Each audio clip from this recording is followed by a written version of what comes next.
ستا راته یادېږي درد وکړي زړه کې پورته کېږي چیرې یې ګرانه ډېر غمونو سوی یمه او سوی یمه اخ تا په غم یم ته رانغلې زه په ماتم یم ته رانغلې پر زکندن یم ته رانغلې نامرده یاره چا درکړي تاویزونه او تاویزونه شمې په یاد نه میریږي اوښکې مې مړې مړې رابهیږي زړه مې سینه کې پټ ګرځېږي ستا تصویرونه نیمه شپه کې ښکلومه او ښکلومه ستا سترګې زما ډېرې یادېږي ستا تصویران رانه ورانېږي وخت مې په غم دی نه تېرېږي جانانه راسه لیونی در پسې یمه در پسې یمه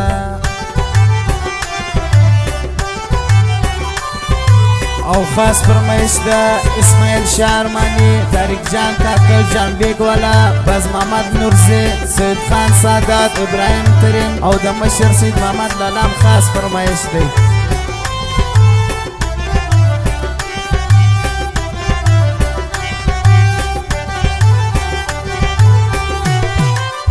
اور می پر زړه باندې بل ساوی چې ستا د خوا جواب راغلی بیا می قسم ده که خوب کالی بې رحمه یاره زما پر خوا وکړه فکرونه وکړه فکرونه سهار وخت درځم جانانه زه دې دیدن کوم قربانه بیا په سفر زم زما ګرانه دعا کوه دعا به زه درته کومه درته کومه اختر کې بیا خلک یو کېږي خو زما جانان نه پخلا کېږي له ما نه خدایه لرې کېږي یوازې زه هم په سر خاورې بادومه او بادومه نوم یې وتلی پر جهان دی دا طارق جان کاکړ ښه ځوان دی په یار ټینګ دی قدردان دی زه یې په هر ځای کې کومه صفتونه او صفتونه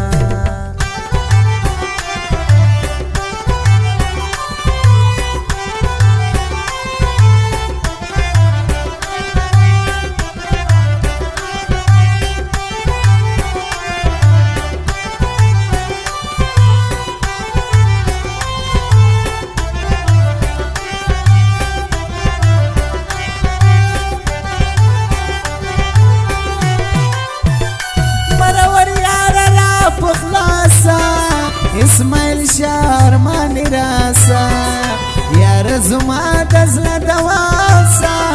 زه بهادر شاه باچا دې ډېر ډېر یادومه او یادومه په لښکرګاه کې یې نوموالی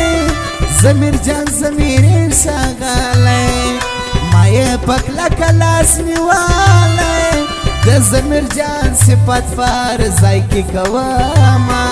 او زه کومه ای د پردي وطن نوکاره رحمت لاله مسافره ډېرو غمو کړې ته شاعره خدای دې پوره که د زخمي زړه ارمانونه او ارمانونه قرار بدن سمنی مشپاوی خو بس یو ستا یاد را سراوی پر زړه مې بله سره لمباوی د شپې نیمۍ وي غم مې ستا راپاسوینه راپاسوینه